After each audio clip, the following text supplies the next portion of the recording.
Okay, we are live. All right. Good evening, everyone, and welcome to our second meeting of February. Hope everyone had a great Valentine's Day and took advantage of the unusually warm weather today, but let's get the show going. Happy Mardi Gras. And happy Fat Tuesday. Yeah. All right. Good evening and welcome to the regular meeting of the Council of the City of Long Beach held Tuesday, February 16th, 2021 at 7 p.m. We'll have a roll call. Councilmember Delury. Present. Councilmember Mandel. Present. Councilmember Treston. Present. Vice President McGinnis. Present. President Bendo. Present. Let the record indicate the presence of City Manager Donna Gaden and Deputy Corporation Counsel Rich Barrios. We'll have a salute to the flag. All right. I'm going to ask Councilwoman Treston to lead us. Hands over heart. I pledge allegiance to the flag of the United States of America and to the republic for which it stands, one nation, under God, indivisible, with liberty and justice for all.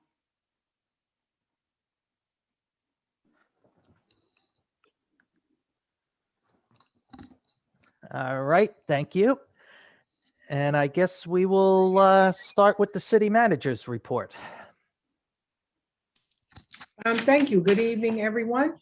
Can you move Ron Walsh up? He's my first speaker for tonight.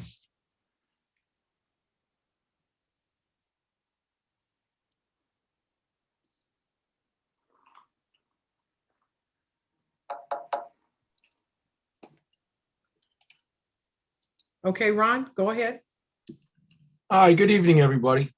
I just wanted to bring to the board's attention some excellent police work by two members of our police department that actually took place on two separate incidents. The first one happened on Friday, February 12th, just last week. P.O. McCulloch was assigned to a call for a dog at large. He was able to locate the dog, but wasn't really successful in trying to capture the dog. A lot of times when you pull up to these scenes, you open up the door of the car and, the dogs jump in. This particular dog wasn't having really any part of that whatsoever.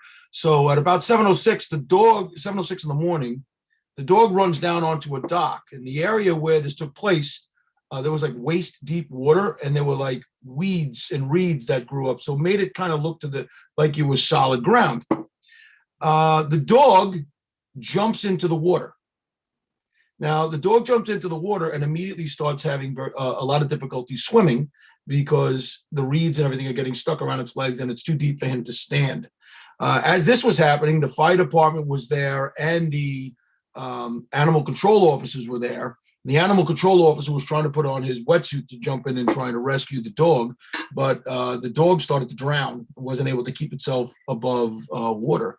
So Officer McCulloch, Brian McCulloch, jumped in the water with his boots, his uniform, his gun, every single piece of equipment, his vest, jumped right into the water and went over to the dog, rescues the dog, carries it to safety. And, they evaluated him, with the fire department evaluated him, but, that's a very selfless act in water that was up to his chest, apparently.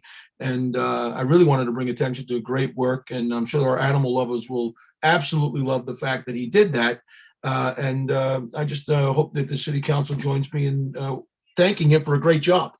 So I don't know that Brian made it onto the call tonight. We tried to reach out to him, but I'm sure he would appreciate any words that you guys might have to say about that.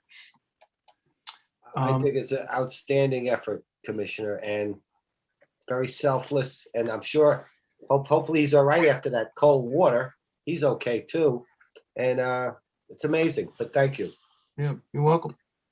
Truly up and above. Outstanding. Thank you.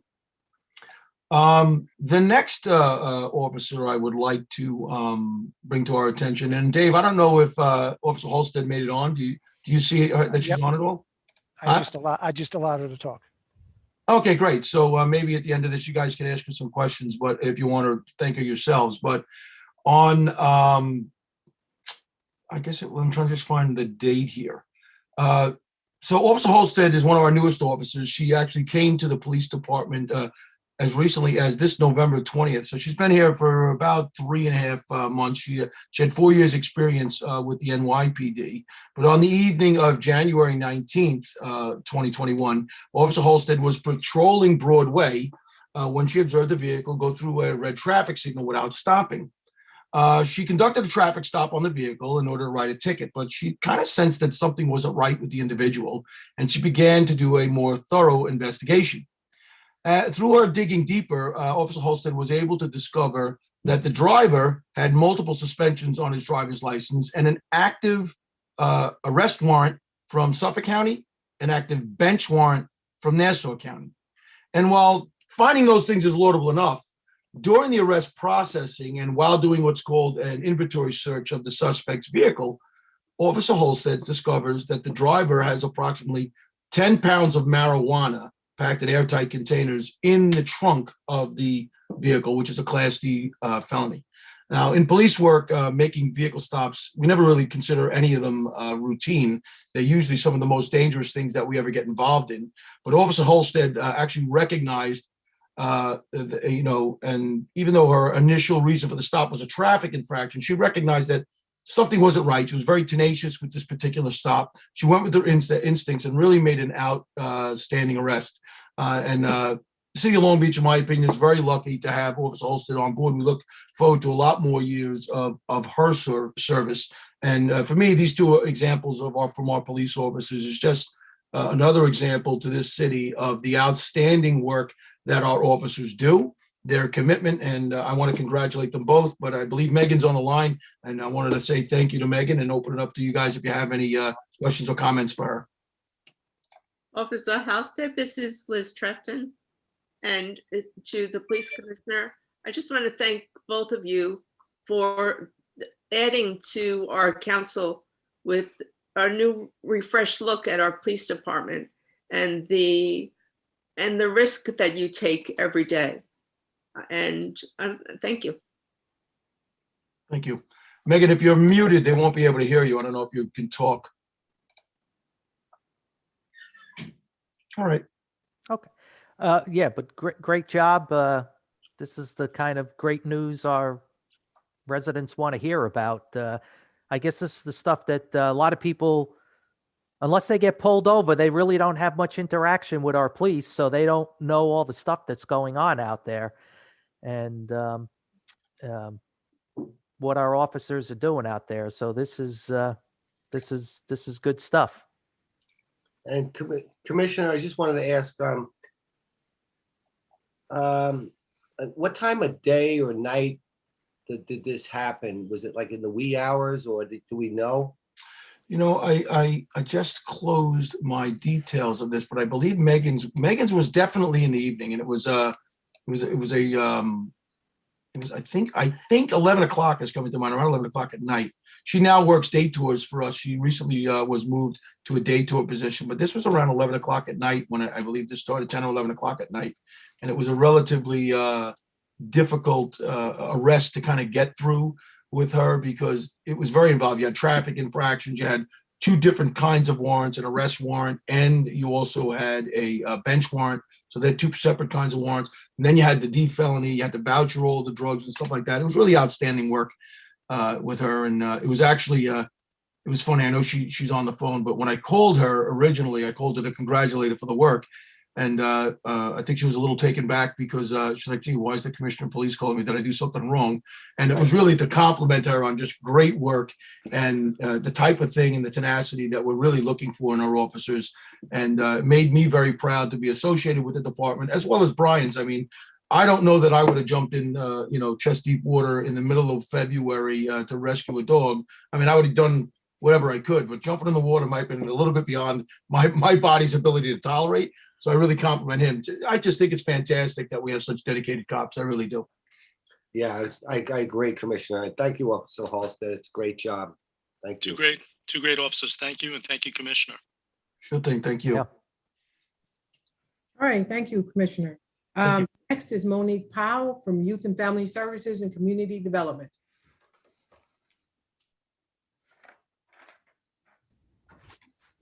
Thank you. Good evening, all. So just as an update of youth and family services, we again reactivated the department and making it as a whole. We have streamlined the systems as far as our daycare, early childhood programs. So we talked about that previously, and we're moving forward. March 1st will be the launch date where we will inform families. Staff is currently doing training this week about how we're launching this new software, which is a student information system software called ProCare. So we are all excited for that and staffing. This whole week, staff is doing CPR training, updating our training so that we are up to code and requirement.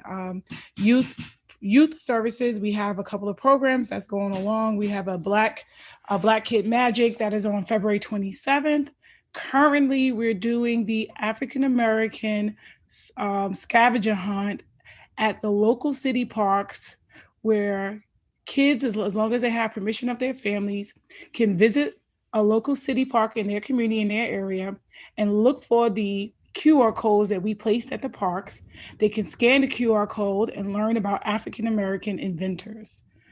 So that's currently going on. Last week, we had a cupcake decorating. It went live as far as the photos and the results of it, where the kids were able to decorate cupcakes. And they took home 24 cupcakes to their Valentine. Right now, we're going to start the youth academic tutoring services one-on-one, where families have an option to come to the Magnolia Center on the second floor for their tutoring, or they can have the one-on-one tutoring remotely at home. So we're currently starting that. As we move on to our senior services, we started to look into the survey that we provided. And one of the needs were that our seniors said that they need to be in touch with families and friends.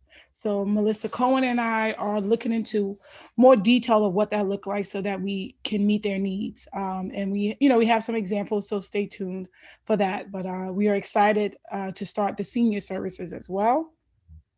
We're not doing in person right now, but we're going to try to meet their needs, providing food, drive-through, and even some type of remote services to them. For community development, we are starting to look at the needs of the community. And one of the programs that we're going to start is the Micro Enterprise Business Program. So we're very excited to launch this Micro Enterprise Business Program. It's going to start in March. And what it is a program that helps small businesses that has 5 or fewer employees and provide them with assistance during these times. And that could be as technical assistance, training, resources. In addition to that, we're doing small business assistance where we're going to help those who would like to start their business. And of course, this is community development funds. So we're looking into the minority businesses to help to increase minority ownership in Long Beach. And as brief, that's what we're working on. Are there any questions for Monique? Okay, the micro enterprise is on the agenda tonight for a vote. The next person that I have is Mr. John Mirando. And during our last meeting, Roy Lester asked some questions and Mr. Mirando was not on the call that particular night. So I asked him to give Roy a call to answer those questions. And what I said to everyone that was at that meeting, I would ask Mr. Mirando to come back and tell the public what the answers to those questions were so that everybody would be on the same page. So John Mirando, if you would go ahead, I'd greatly appreciate it.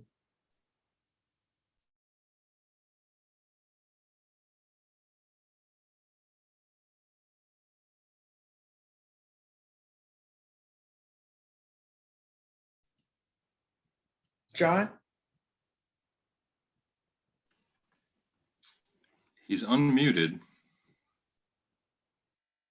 John, we can't hear you.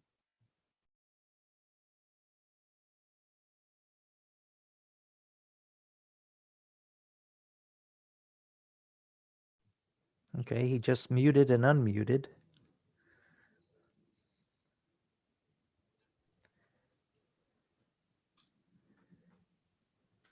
John, you may have to go out and come back in.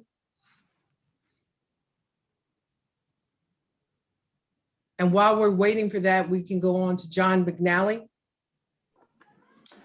Sure. Everybody can hear me okay? Yes. Okay. Good evening, everybody. City manager just wanted me to give a brief update on COVID. So for the week ending February 14th, there were 116 new positive cases in Long Beach, which averages out to 16.62 per day over a 7-day period. So we are down from the numbers are still higher than we were over the summer, but we are obviously down from the holiday peak, roughly half of where we are or where we were. For instance, the 7-day average per 1,000 residents is 0.5 now, where we were hovering, just above 1 during the holiday peak that we had. We will see if there is a Super Bowl peak. We hope not.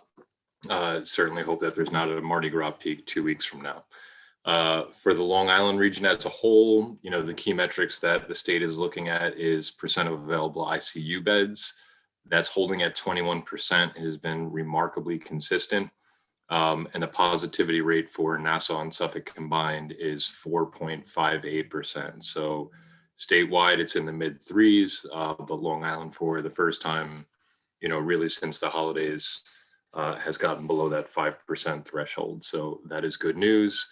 And then in terms of vaccination information, we would encourage folks to go to Nassau County's website because they have information that is independent of just the state.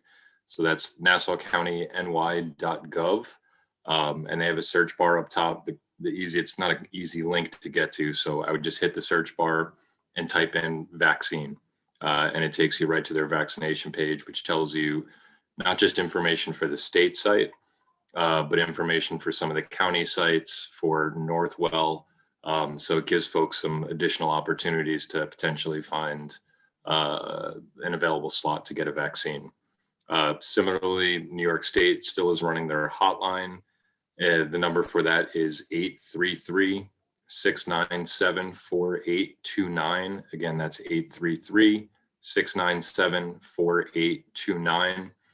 We still remain in the same situation that we've been with vaccines where demand just greatly outnumbers the supply. Last week, the governor included comorbidities. So, cancer patients, immunocompromised, there's a whole list on the state website and even the county's website on what those comorbidities are, or underlying conditions that make, that population more vulnerable or higher risk with COVID. So including that new subset, there are now 10 million New Yorkers eligible, and the state is still just getting over 300,000 vaccination slots a week. So, I know some of the sites are booked up through April at this stage of the game already, but we do know that the people that receive the calls on the vaccination hotline, the state hotline, they get live data. So if somebody shows up to Jones Beach to get their vaccination, and they showed up and they had 2 separate appointments and they were holding on to a later date, that second appointment that they're not honoring that day immediately goes back into the hopper for somebody else. So even though reservations are full, continue to try, use patience, and hopefully with Johnson & Johnson getting approved next week, potentially that's going to increase supplies as well. And Donna, do you want me to re-talk about the pop-up again from last week? Because there still seems to be a little bit. Yes, there's still questions, people thinking that it was the city. Sure. So as I think a lot of people are aware at this stage of the game, the city hosted a vaccination pop-up site at the Magnolia Center last Thursday. This is a program really run by the governor's office. They reached out the prior Friday and said, we would like to be holding this in Long Beach. It's part of their equity and vaccination distribution efforts. So what they're trying to do is get the shots in the arms of, really minority and low income populations. Those populations have been the most disproportionately impacted by COVID. They're, extreme high number of cases in those communities. And there are also communities that both historically and presently during this pandemic have very low vaccination numbers. So this is a concerted effort to if you have 10% of the population is African American, 10% of the population that gets vaccinated should be African American. And it's really, in terms of low income, what the city did in addition to reaching out to or opening up the facility, the city worked with our Long Beach Housing Authority, which is our public housing. And the housing authority, they have 4 separate senior buildings, and they knocked on every single door in those buildings, and made those seniors aware that this was happening. And our transportation department works to shuttle those folks. And all in that one day, we got 386 shots in people's arms over a 5-hour period. And amongst those folks were more than 50% of the population in our senior housing. So, this is a governor's initiative. We're never going to say no to any opportunity to get shots in arms in our community. We continue to advocate for them to expand opportunities and increase opportunities locally. Walgreens came online last week. So we'll continue those advocacy efforts and really make the case why we need more resources in Long Beach. But this was, a good effort that had some great results, and are thankful for the governor and, Senator Kaminsky, and even our faith-based leaders who helped do some of the outreach to this in the community to make sure that the governor's target population was really reached, through this pop-up event. Any questions? Okay, Mr. Miranda.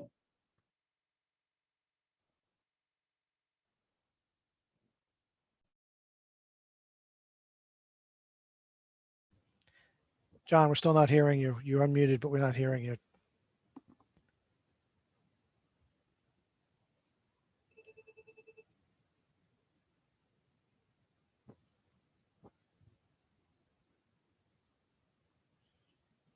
John, try to mute yourself and unmute yourself again.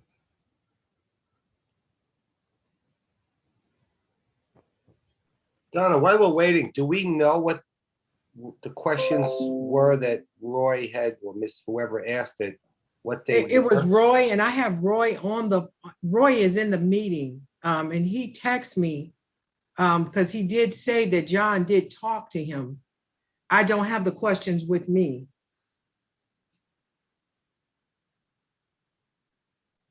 Well, if we could All just, right. Well, I was going to say, if we can't get this to work here in the next, I was going to say, Roy has his hand up, but I was going to say that's the end of my report.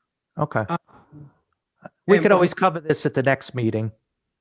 What'd you say? I said we could cover it at the next meeting if we have to. Yeah, but you need to, Roy has his hand up. But that's the end of my report.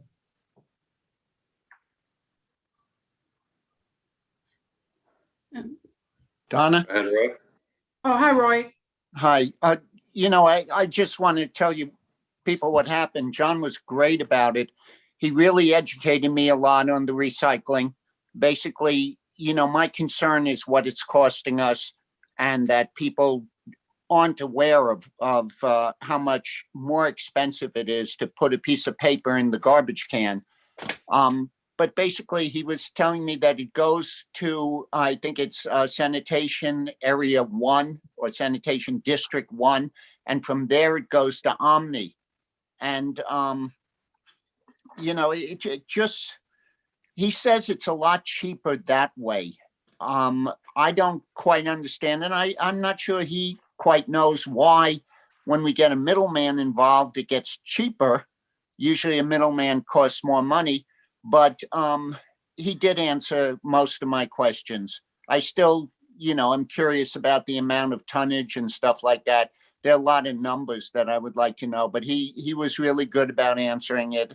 And it's something that really has to be addressed because, and this is not just a Long Beach problem, it's a national problem. We're running out of landfill.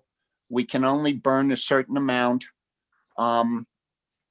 It's something that has to be addressed. But I do want to tell you, John did answer the questions, and he answered them telling me where the recycling is going, where the regular garbage is going, and stuff like that, and the cost of it. And basically, he said it's $85 for regular garbage. It's $85 a ton, $80 a ton for the glass recycling, and Right. $40 a ton for the paper recycling. And the paper recycling up till this year was $2.50 a ton. So, you know, it was a shame that nobody knew about that, because everybody would have made a lot more of an effort to throw away their paper into the recycling than the garbage if they knew it was costing us that much.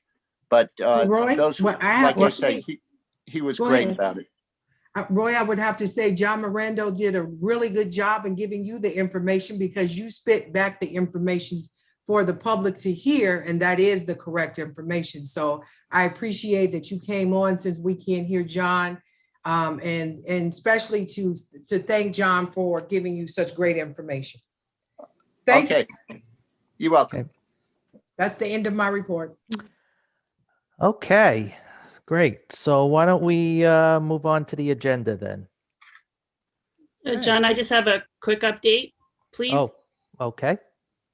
I don't know if everybody is aware, but we're hitting an important milestone next week here with the council and the city administration. Next week marks a year in service for City Manager Donna Gaden. So we have had a dedicated and outstanding professional city manager of Long Beach for the past year. This signals continuity in our leadership. And I think her dedication to the city is unparalleled. And we're very grateful that she's still here with us. So thank you on behalf of everyone. Donna, thank you for being Karen. here. Thank you very much. What a year, huh? Yeah, what a year.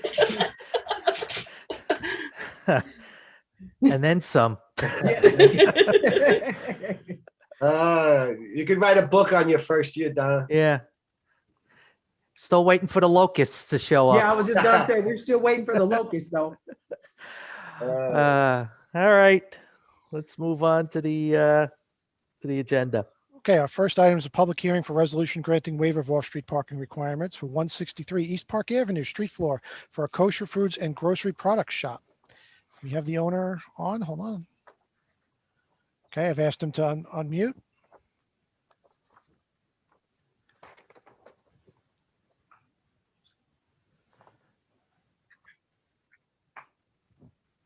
Okay, sir. Yep, there we are. Okay, John, the owner is on. Okay, great. So good evening. And so what are we doing here? You just moving across the street? Yes. Okay. So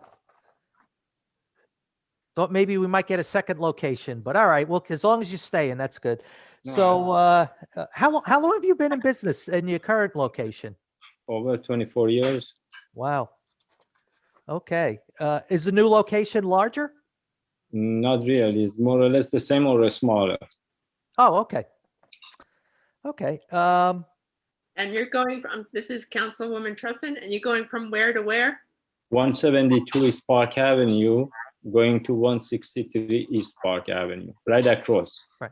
So right now he's next to Baskin Robbins, Correct. and he's going across the street next to Curves. Oh, okay. So he's basically crossing the street. So, I mean, yeah, I mean, you're already a business here. So, I mean, I don't really have a lot of questions. I don't know if any of the other council members have any questions.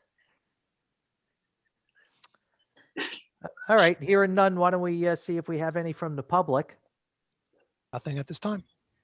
Great. Okay. Why don't we vote on that now? So, Mr. Zaghi doesn't have to stay on the line.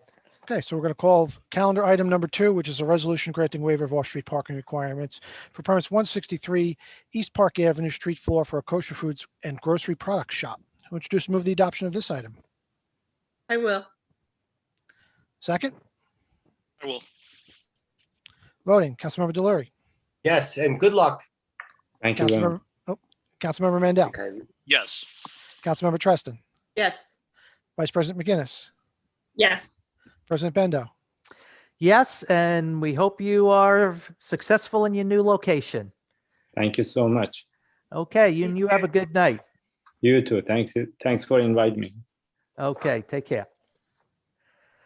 Okay, let's move on to our next public hearing. Okay, our second public hearing is for an ordinance to amend the Code of Ordinances of the City of Long Beach regarding vehicles for hire.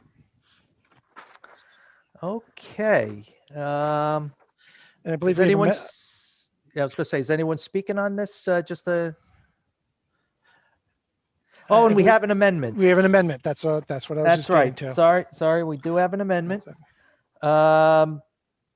I'd like to move, we amend at the bottom of page 1 for item 3 under section 2479, second sentence where it says inside storage rates may be determined by agreement of the parties.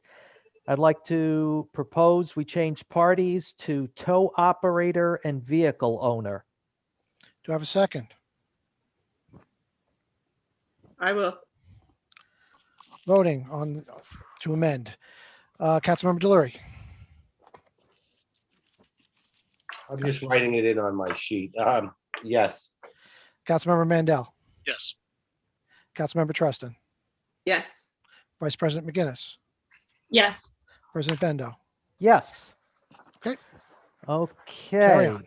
So anyway, just what we're doing here is, and I don't know if Donnie, if you have anyone who's going to speak, but we're just basically updating some of the fees and some of the criteria for the tow companies that operate in Long Beach. This hasn't been done in a while, so we're bringing us into the 21st century on this. I don't know, Donnie, you got anything, or Dave, you got anything to add, or Yeah, Rich? this pretty much brings us in line with a lot of the fees and some of the policies of the town of Hempstead. Most of our tow operators are based in the town of Hempstead, so typically we follow suit with them. It just makes things a lot easier for us when we're in sync with the town. Okay. And I guess I'll just note one thing for the council members, that it's not clear in the ordinance on page 1 under section 2478 towing charges, section A, then there's subsection 1. In the current code, there's also a subsection 2, but that's being removed. Normally, that would be shown in italics when we're removing something, but for whatever reason, it didn't make it here, but it's being removed. President Bendo, I just have one question for Rich. The rotation tow list fee, it's probably been in here.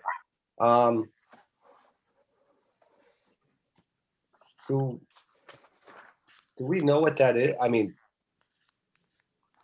is that a fee that we charge the licensed vehicle tow owner?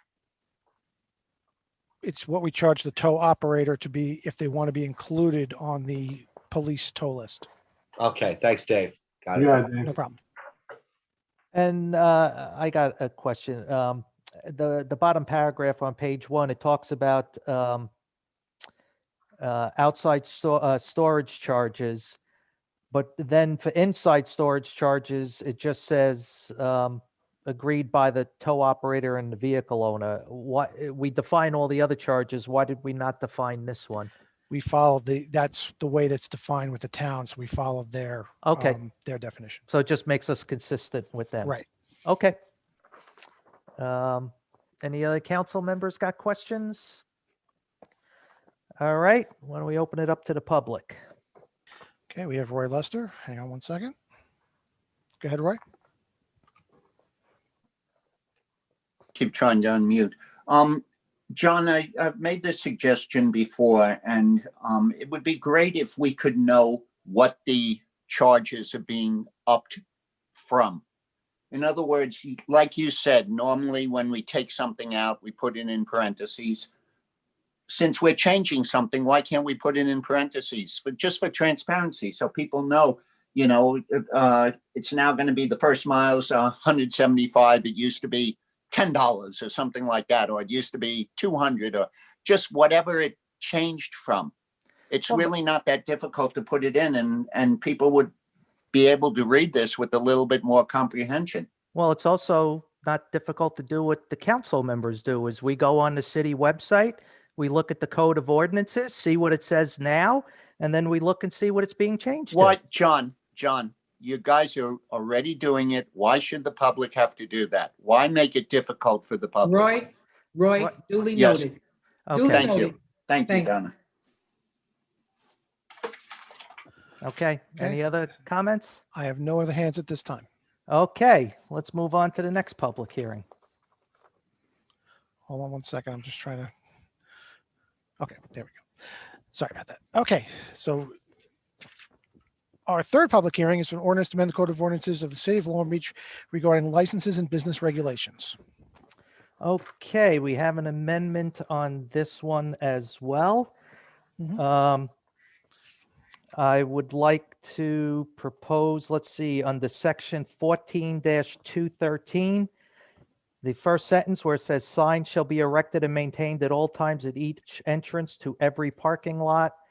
I would like to move, we add the word private between every and parking. So it says signs shall be erected and maintained at all times at each entrance to every private parking lot. Do I have a second? Second. Voting, Councilmember Delury, Yes, as amended. Councilmember Mandel, Yes.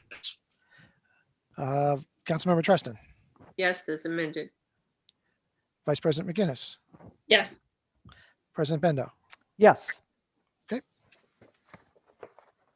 All right. Any words of wisdom on this one from Dave, Rich, Donna, anyone? I can, Yeah, Go ahead, Rich. go I ahead, can Rich. start. So this is essentially taking out section 14-212 for maximum rates. If you'll remember during some of our working sessions, we discussed some of the impediments or inhibitions that private lot owners have to go into the parking business and procure a mercantile license. This was one of those provisions that would kind of put a cap on what they could earn. So we removed said cap to enable them to have the incentive to go ahead and potentially, operate a parking business on an unimproved parking lot. And the other portion of this code amendment, which is as it relates to section 14-213, just kind of zeroes in on the sign requirements that these private parking lot owners, should they decide to go into business, what they would have to put on these signs. Also includes in section 14-15, the rates for the mercantile fees, and distinguishes them from parking lots that are associated with an incident business. So for example, a parking lot mercantile license for someone like 7-Eleven would have to pay the $155 because they don't charge for parking. It's just incident to their business. And that's what I have. Okay. Anything you want to follow up on, McNally? Or did I cover it? No, I mean, I think that covers the general gist of it. But the origin of this is obviously that the city was leasing 3 total private lots to the tune of $150,000 a year and only receiving $50,000 a year in residential permit fees. And considering the financial constraints that the city is in, the decision was made to not continue those leases. So this was a way to try and I'm about to get attacked by 3 little girls. Sorry. This was decided to be the solution for this, of get the city out of the parking business and make this at least an attractive offer for the owners of the private lots so that they could operate these things in a profitable fashion, because previously they would have been capped at only being able to charge $100 a month, and that's obviously not going to make it worth their while. So this allows them to be on the free market and charge free market value. Also, it doesn't mean necessarily that these private lot owners will go into said business. It just at least gives them the incentive to do so. It's not like we have some sort of deal cut with private lot owners at this point. Okay. Thank you, Rich, for that clarification. Okay. Mike? By the way, before I start, thank you very much for addressing this as fast as you have. It's almost like lifting up the restrictions or the ceiling should somebody want to test the market for parking rates. Rich, I have a question for you. Tow company's telephone contact number and tow rates, along with the verbiage. Would I be correct in saying that should a person want to privatize their lot and they put up a sign and the tow company or the tow operator information, does that tow operator have to pay a fee under the previous item number 3 that we just talked about, where it says rotation tow list fee? Or is this mutually exclusive? I can answer that. Yeah, Dave. No, they wouldn't have to pay necessarily the rotational toll fee, but they do have to pay the licensing fee and be a licensed and proper tower. So they do have to be a licensed tower. Okay, thanks, Dave. Yep. Thanks, Rich. So to Dave's point, yeah, you basically still have to register as a towing company to do business here. Okay. Thank you both. Thank you both. Okay. Any other questions from the council? All right. We got any from the public? No hands at this time. All right. Okay, on to the regular calendar. Item 1 is approval of minutes from prior meeting of December 15th, 2020. Do I have a motion to approve? I will. Second, I will. voting, Councilmember Delory, Yes. Councilmember Mandel, Yes. Councilmember Treston, Yes. Vice President McGinnis, Yes. President Bendo. Yes. Okay, so we already called and voted item 2. Item 3 is an ordinance to amend the Code of Ordinances of the City of Long Beach regarding vehicles for hire. A hearing has been held on this item already. Item 4 is an ordinance to amend the Code of Ordinances of the City of Long Beach regarding licenses and business regulations. A hearing has been held on this item already. Item 5 is a resolution Oh, before we move on, we didn't do it, but let's close both hearings on item 3 and 4. Okay, So, closed. okay, officially closed. Okay. Item 5 is a resolution declaring, excuse me, and designating Juneteenth as an official holiday in the City of Long Beach. All right. I can talk on it, or Donna, do you want to talk on it, or? No, you can go ahead. Okay, so, You and Karen. okay. So, so what we're doing is, we've worked with a couple of the city's unions, and we're going to make, or we're proposing to make Juneteenth a holiday. What they will do is they will give up, right now, they currently get Lincoln's birthday and President's Day both. What will happen now is instead of getting they will give up Lincoln's birthday and now get Juneteenth as a holiday instead. So the same number of holidays.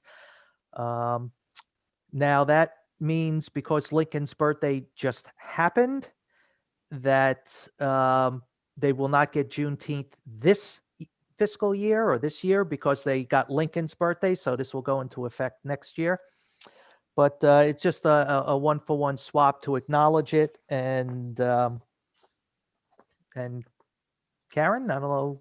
Sure. I'm really proud of Long Beach for recognizing the importance of Juneteenth. I think this is something that everyone of all cultures and races and religions should just EBA to see if this will apply to them as well. So once that's determined, we may wind up having a vote for them as well.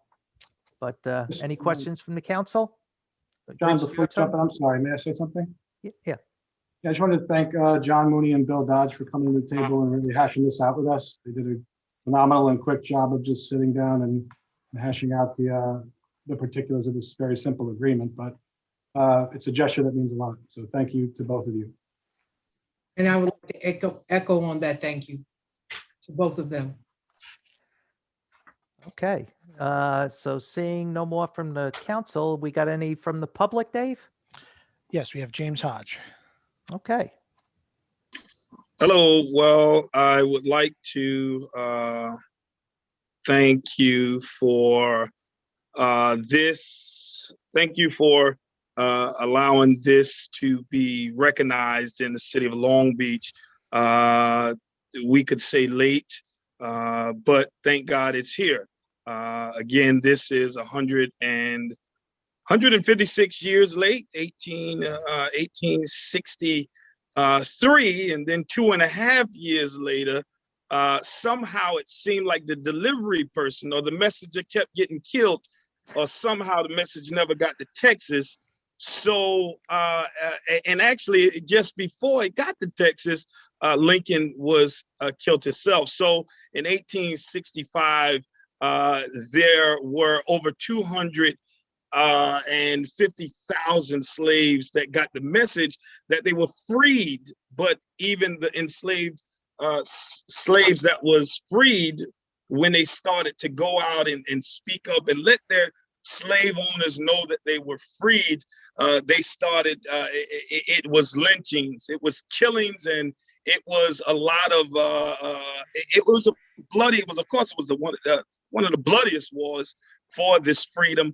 But again, the governor designated this in Executive Order 204, that it's a state holiday last year, and it went through with some great friends that I have in the legislature there, and it went through in October of 2020, and so the city making this action in 2021 is, I thank you, because again, we're still learning about history, and as we look to celebrate, everybody's history is important. It just seems like sometimes when we talk about African-American history, we just try to go by it. But again, this is good. It's 41 years later. The first state was Texas in 1980.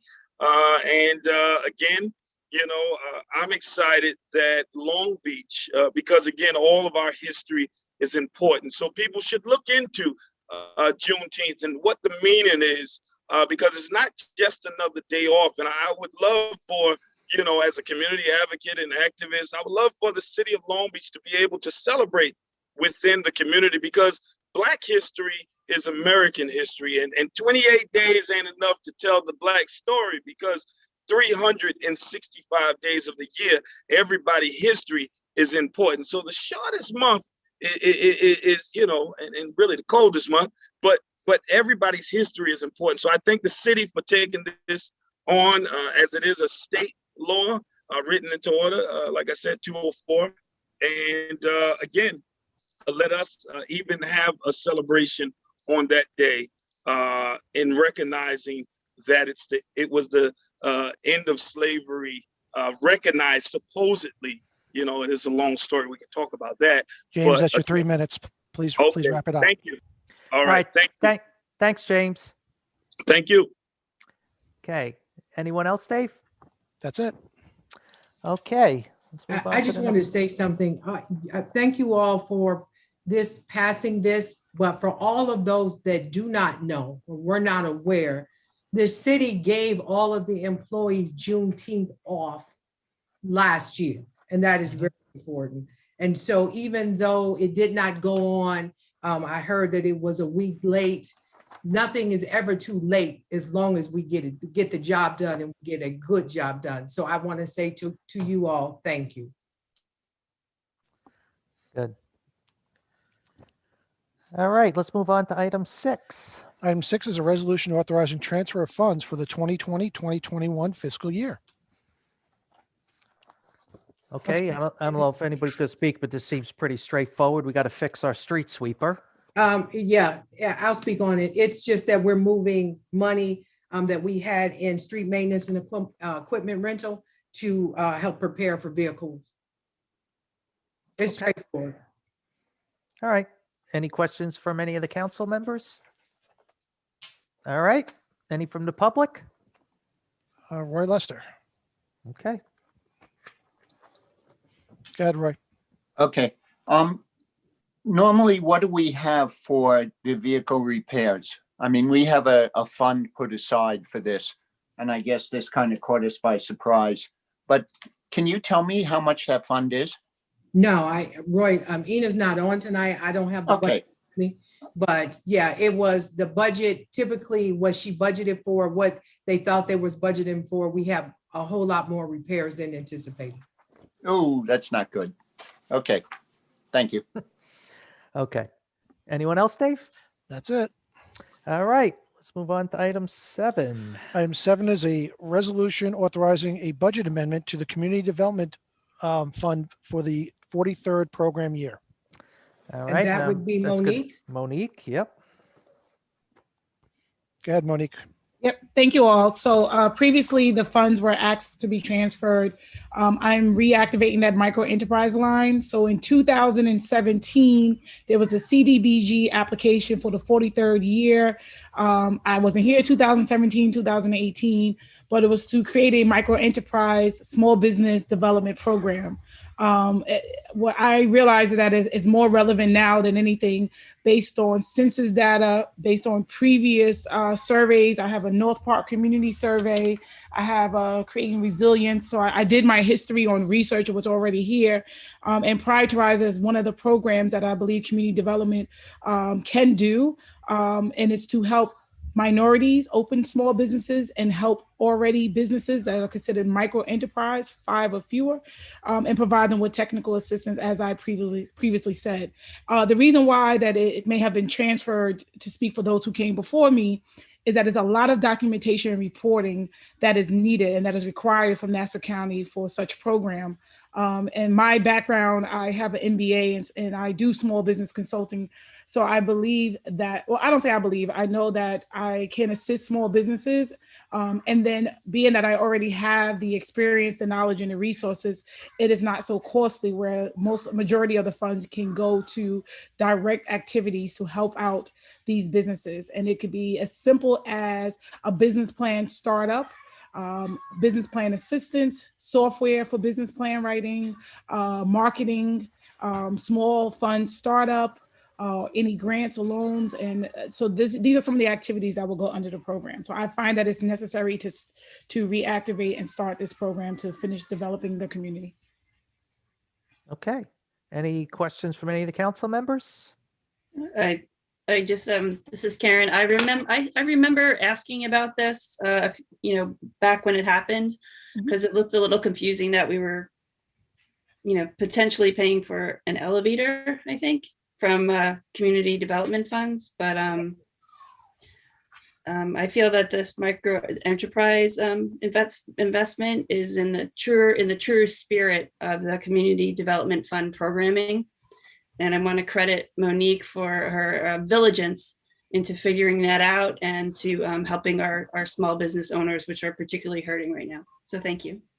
Thank you, Karen. You're absolutely correct. I think that thanks to Donna giving me the time and the resources to find it, and Ina has helped me to locate it, and Patty, just to be able to see the money there and have confidence. I really thank my coworkers for doing that. In addition, because of the reporting and documentation. So I will continue to need my colleagues and the city council and of course, Donna, city manager, I'm sorry, Ms. Gaden, to assist me with this, because it's a lot of document and reporting, but I believe that we can do it. And I think the community will really, really benefit from this as a whole. Great. Mike, you're leaning forward. You got a question? Just a quick question, because it may come up. This is the 43rd year. The next one up will be the 47th year.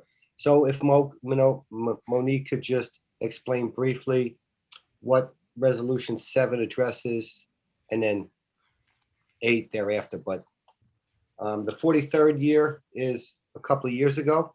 Mm-hmm. Yes, and the goal of this also is that we've applied for these programs, and it doesn't matter who was in the position, but as the city of Long Beach, to execute the program and to implement it is very important for the city and for Nassau County. So these funds have been there since the 43rd year, which is about 2017, 2018. So we're trying to do less transfers and actually do what we applied for, to continue that sustainability and relationship building with Nassau County. and and continue our objectives that we originally said, and have it aligned to actually what the community needs right now are. At the end, our strategic plan looks like we're being effective, and we're optimizing our resources. So that's why I went back to the previous year as further as I can. I have highlighters, and I'm asking questions about any money that's left over that we could then align to meet the goals that we're trying to meet as a whole. As our goal, as Ms. Gaydon has set me up to do, all access community development program for everyone. So that's what that 43rd is. I'm using funds as previous years as I possibly can, and also to show the Nassau County that we are using every dollar. I'm zero everything out. And that moves us to the 47th year with the hopes of continuing the micro enterprise, because I know it will be successful, and I know that it's needed, this micro enterprise, because as you service in the community and need, the funds that we have, it's not a lot, but if we could use 47 funds to add on to this micro enterprise, I believe it would be beneficial. And so that's what number 8 is. Number 8 is the resolution to file for application for the 47th year that's coming up, and the application is due March 16th. Thank you, Monique, because I know it's a multiple, do a lot of work, you got to do a lot of alignment. This was no easy, straightforward, assignment. It looks easy. What I'm looking at, because that's the finished product, but what you had to do, and I'm glad you're here to do it, is you're matching up community development funds, which are needed, and you could spend it, and then we could move on and on and on. And that's the goal. And I appreciate your efforts. Thank you. Thank you, Michael. All right. Anyone else? All right. Anyone from the public, Dave? Yes, James Hodge. Welcome back, Mr. Hodge. Welcome back, President. Just wanted to say also with the community development has throughout Nassau County and a lot of communities, some of the issues that many communities have is sometimes the money is not used what it is geared towards. But I know that Marvin McMore, Sherry James did a lot of work with the micro businesses and a lot of meetings with Patty Bourne throughout North Park, throughout the city of Long Beach. And it was, again, speaking about funds and being able to put funds together to be able to help diversify businesses in the city of Long Beach and give a little helping hand with those that meet all of the criteria to be able to do that. And again, for which the funds come in. And as, the community, as we, send out and fill out for that 47 and 47th program year, I would say there's a lot of organizations that, again, sometimes get cut out of funds that could really help them out. And it's for low to moderate income. And I just think that, again, the city should continue looking to see what they can do to help all of those that meet the criteria, and not just with the community development fund, but if the urban money from if the urban development money goes there also. I know it's over $100,000 that come from the land use of Warbound. So I just think that, hey, listen, it's great to hear that you're looking to do something with the businesses and you found a lot of the paperwork that was there, because I know that said it wasn't, but it's great. It's great to hear this. It's great to hear that we're looking to help out businesses and startup businesses.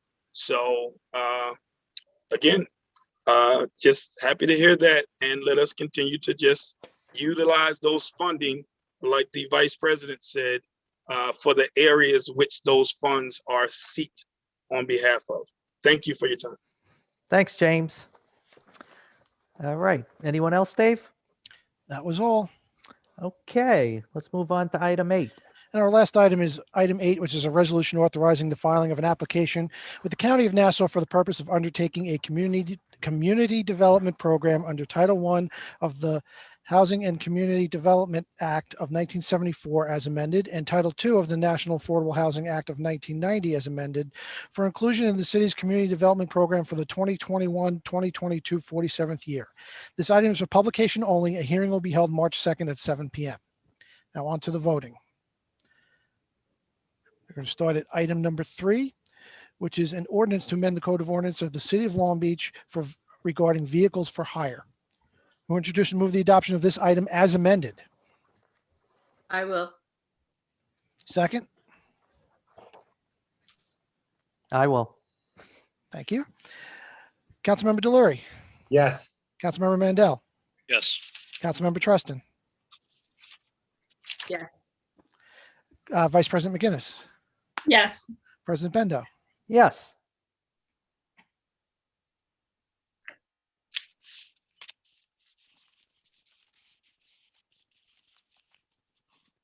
We can't hear you, Dave. Your lips are moving, but we can't hear you. Item 4 is of the City of Long Beach regarding, hold on. Yeah, we're having some connection issues here. Can you hear me now? Yep. Yes. Okay. So I'll call that one again. So item 4 is an ordinance to amend the Code of Ordinances of the City of Long Beach regarding licenses and business regulations. Who introduce and move the adoption of this item as amended? I will. Second? I will. Thank you. Voting, Councilmember Delory, Sorry, yes. Councilmember Mandel, Yes. Councilmember Treston, Yes. Vice President McGinnis, Yes. and President Bendo. Yes. Item 5 is a resolution declaring and designating Juneteenth as an official holiday in the City of Long Beach. Who introduce and move the adoption of this item? I will.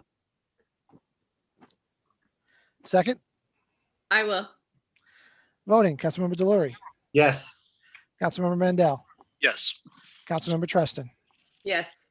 Vice President McGinnis, Yes. President Bendo. Yes. And item 6 is a resolution authorizing transfer of funds for the 2020-2021 fiscal year. Who introduce and move the adoption of this item? I will. Second? I will. Oops, go ahead, Scott. Councilman Delory.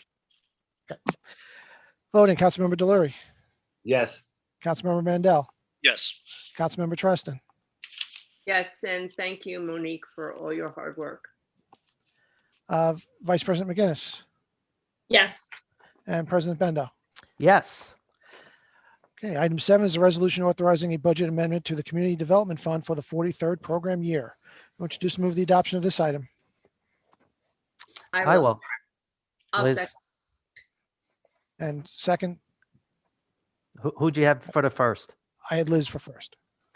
Sure, I'll take second. Okay. Voting, Councilmember Delory, Thank you, Monique, for all the hard work. Yes. Councilmember Mandel, Yes. Councilmember Treston, Yes. Vice President McGinnis, Yes. President Bendo. Yes.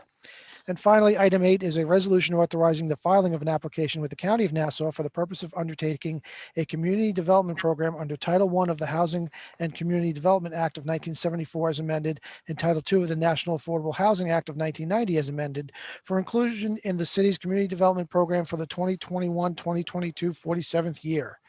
Who introduce and move the adoption of this item? I will.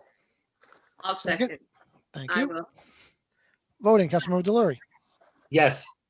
Councilmember Mandel, Yes. Councilmember Treston, Yes. Vice President McGinnis, Yes. President Bendo. Yes. Who will make a motion to close the meeting? Come on, Mike. I will. Second.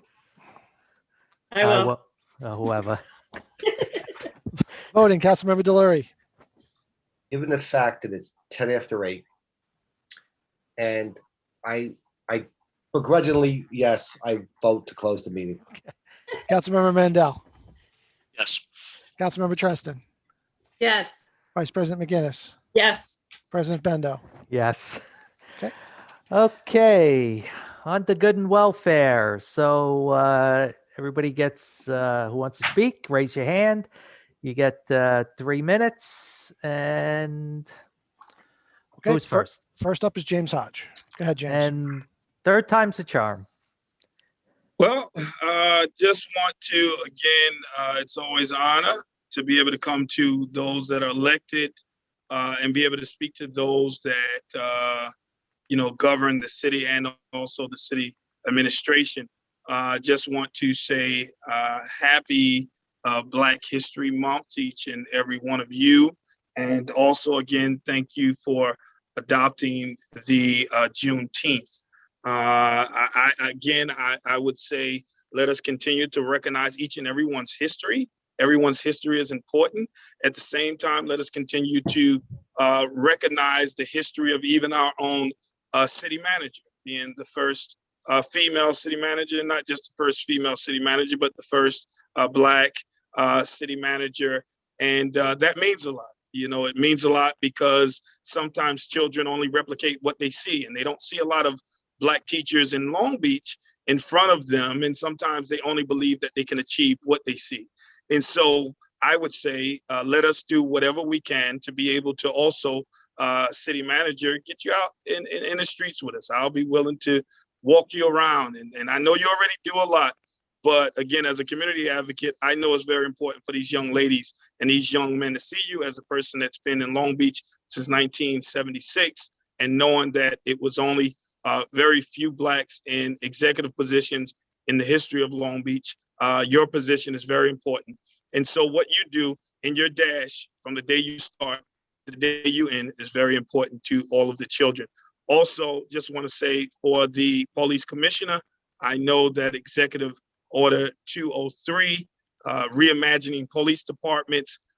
Again, as a community activist and advocate, the community would, I'm not exactly sure how many people that you're working with, but again, Long Beach has only had about 5 Black police officers in the history of Long Beach, 2 being hired in 1968, 67. One was my mentor and one was the president of the MLK, and that was Sergeant Murkison, the late Sergeant Murkison, and also Officer Simon and Officer Edwards and Officer Bo Madden, and then the 2 current that we have now. And it was 40 some odd years later in 2008 when the last 2 were hired, and that is Sergeant Allen and also the other officer. So I just want to say, let us continue recognizing and remembering everybody. History is important. Thank the city for giving the permission to the MLK to move forward with programs as we still continue to meet to go over long-term leases and all of that and whatever it would look like. But again, the children and the community has been out close to over a year. And again, very hurt, very, again, Sandy did a lot. The pandemic did a lot. And those are 2 major things that affected everybody, but drastically. And statistical data shows that it even impacted those that were already going through even more. So again, James, that's your time. So thank you again. Thank you for your time. I appreciate you. All right, and looking forward to the programs. I just wanted to say to James, thank you very much. Just so you are aware, I am out in the community quite a bit. I actually have been out meeting some of the seniors, passing out PPE. And Commissioner Walsh and I have actually been out shoveling snow with some of the seniors in the North Park area. So I am out there. I will continue to be out there. And when it gets warm, Commissioner Walsh and I have made an agreement that we will be out there on a regular basis. So thank you very much. Okay, and who's next, Dave? Next is Roy Lester. All right, welcome back. Hi, John. John, I have to say, it's kind of tough in 180 seconds twice a month to bring up all the topics that I'd like to address with the city and get the questions out. And I don't understand why we have to be that limited when there are only a couple of people speaking. When we have 20 or 30, I understand. But, you know, it's something that I think it's important to ask questions about the city. And, you know, you guys do limit us. Anyway, I have a couple of questions and they can be addressed after I'm done.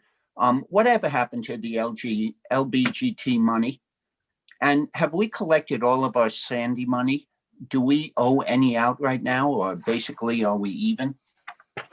And then I want to talk about the benches for a minute. Last Thursday at the work session, Tommy Cannon was talking about the benches. And he said that because of the UV rays and the saltwater environment, the benches keep breaking. And to fix the benches right now would be $111,960. If we move the 4th leg on the bench, it would be $300,960. He said that they just spent $35,000 4 months ago and fixed every bench. And now 4 months later, we have to spend another $112,000.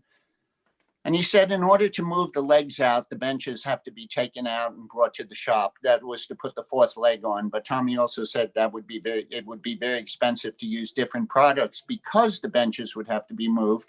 But if they have to be moved anyway to fix it, I don't understand why it would be expensive. He said that the material we've been using is very brittle in the sun. And I have no idea why we would have bought benches with material that breaks down in the sun. But anyway, so last Thursday, John Bendo suggested moving the ends of the benches out and staying with the 3 legs. Everyone thought it was a great idea worth exploring. And we talked about having some sample benches. But what I don't understand is back in September 17th, 2019, 18 months ago, John Miranda said the exact same thing. And now it's 18 months later, and we're coming back to an idea that we were told about a year and a half ago, and nothing's been done. And during that time period, we've spent literally hundreds of thousands of dollars fixing these benches. And now we're looking at exploring an idea that our public works person who knows this stuff suggested 18 months ago. And I know, listen, I know $110,000 is not a lot of money, in a $83 million budget. But like I tell my kids, you don't flush a nickel down the toilet. It's only a nickel, but you don't flush it down the toilet. And I also don't understand why we knew this was going to be discussed at the work session, why nobody knew what the contract actually said. The people who bought the benches, do they have to pay for maintenance? But nobody bothered to look at the contract. And I didn't hear anything today about, where we are with that contract or if we can actually charge the people. And I don't believe we can charge the people. Roy, that's your time. Can I just finish? Wrap it up in a sentence or two. Roy, you can call and talk about this with any of us. You know that. I know that, but why can't the public know it? People resent it when there's private conversation. And I can understand that, and I would resent it too. But anyway. Because we can't have an hour and a half of one person taking up time at a meeting. This is the city. I've never taken an hour and a half, John. Anyway, let me just finish. Right now, we're charging, I believe, $3,000 a bench plus $1,000 installation. I went online. I found benches sold to other municipalities with 50-year warranties made with recyclable plastic, costing a single bench $760. I don't understand it. I don't understand the money situation. Okay, Roy, this is Donna. Okay, Roy. This is Donna speaking. Donna.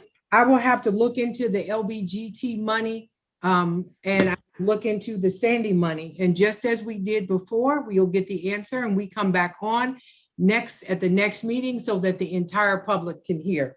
The benches, I understand what you're saying. I can't tell you what happened in 2019. I just know where we are right now. And although it does seem like $100,000 is not a lot of money, $100,000 to the city of Long Beach is like $1 million to other cities. And so we are looking at that. And the reason that it was brought up is because it is something that needs to be taken care of, but nobody knows where the money is coming from. So Roy, you and I and Ina can talk probably the beginning of the next week. And just as we did with John Miranda, we will come back on and make sure that the rest of the community has the answers to the questions that you asked. Okay? All right. Roy, I just have to comment that, Roy, I take issue with your comment that you said that the city has spent hundreds of thousands of dollars, quote unquote, since September 2019 on repairing the benches. I find that hard to believe, and I'd love to see exactly where you got those numbers from, because you said hundreds of thousands of dollars, and I feel that that is a disingenuous comment. Now, secondly, I also wanted to point out that last week was a working session. You saw us discussing possible solutions for the benches, okay? When have you ever seen council members working with staff in discussions for an hour and a half prior to this administration? So I'd like you to think about that. In terms of the LBGT money, Donna is following up on that, but I can confirm for you that that money was not accrued in previous audits. So therefore, if we do get anything, it will be an add-on to any future budgets. I hope this helps clarify some issues for you, Roy. I appreciate your questions. I'd love to keep us with a dialogue. I also want you to remember that this council is working 24/7, working 7 days a week, 24 hours. I talk to her, most of us talk to her every day, and that we have hundreds of millions of dollars of issues, tens of millions of dollars in interest payments. So our priority is those things right now. And of course, we want to fix $100,000 problems as well. You are promoting excellence in everything that we do, and we agree with you. So let's keep the dialogue open. Okay, who's next, Dave? Next is Judy Vining. Okay. Hi, Judy. Okay. Hello. Hi, Judy. Hi. I guess I'm probably not asking for money, so that's a good thing. I'm again asking us to take a look at our ordinance about social host. Time is running out. The proposal that the governor has put forth doesn't even allow a local option for communities under 100,000 to opt out, even if you chose to. So there's not a lot you can do beforehand or after, but at least let's protect our kids in terms of the social hosting and make that amendment to the ordinance. It seems kind of silly that I'm still asking you for this since January, at least. And it's a simple fix. I don't know if Rich is still on, but if he is, I mean, he knows what the law is and it's an add-on. It's just an amendment. So can we think about doing it instead of talking about it? Yeah, there was actually a conversation today about it that I was actually part of. So can you share? No, it was just talking about doing it. So I mean, I can send you another prototype, but you don't need it. I don't think. I mean, what we have, our law is the prototype for 14 counties across the state and 38 communities based on our law because we were the first. I also have literature from a paper that I was part of from Wake Forest School of Medicine on social hosting, but I don't think you need that anymore. No, I think Rich knows what needs to get added. Marijuana. Simple. You're talking about Everything chapter else 17, right, Judy? What? You're talking about chapter 17, right? Our social host. Yeah. Yep. Okay. So And, we're on it. Okay, let's get on it before the governor gives it to us and we can't be on it. Hey, Judy, Okay. did you have a projection as to when the governor's rollout's going to be? Anything? from your end? Well, he's got it tied in. Listen, we don't know what it'll be. We know what he's proposed and it's tied into the budget. So we're looking at April 1st. But honestly, I should probably send you guys, the council that is, some of the things that are in it that you may want to join together and object to because it removes a lot of the city's autonomy. Judy, And so- you send it to the council and send it to the administration of the city. I'm sorry, what? Send it to the council as well as to the administration of the city. Oh, sure. Absolutely. And there's only one other little thing, and I'm going to talk fast, but we've been doing this weekend food drive from Long Beach Aware in conjunction with the school district and Trader Joe's. Well, I got a call right before the vacation from West School that they had collected money and they want to donate it to us. They did donate it to us. They collected $1,126 and 40 some odd cents. And I just thought maybe that was such a great thing from all these kids at West School that you guys might want to recognize them for it. Judy, that's your time. Sure. Yeah, that's great that they did that. That's incredible.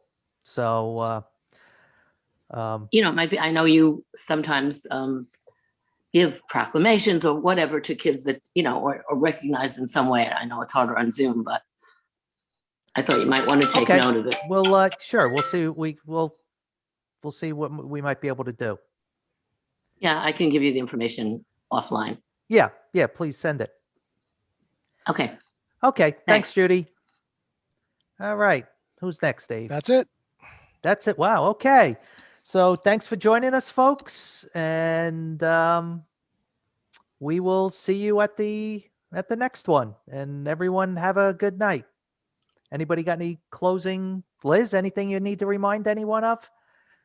Double masking is now required. Thank you. And tomorrow is recycling day citywide for metal, plastic, and glass. Okay. So thanks for joining us, and we'll see you next.